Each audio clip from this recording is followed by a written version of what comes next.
এইখানে প্রত্যেকটা শিব মন্দির প্রত্যেক দিন পুজো করা হয় আলাদা আলাদা রকমভাবে।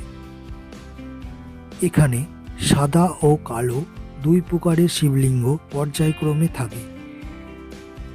এখানে সাদা রঙের শিবলিঙ্গগুলো শ্বেত মার্বেল পাথরের তৈরি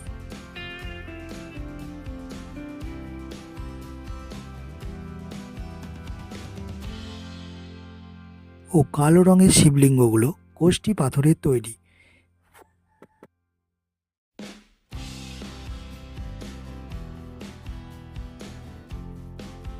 এগুলি যদি আপনি ভালোভাবে নজর করেন তাহলে দেখতে পাবেন প্রত্যেকটি শিবলিঙ্গ উত্তরমুখীভাবে রাখা আছে।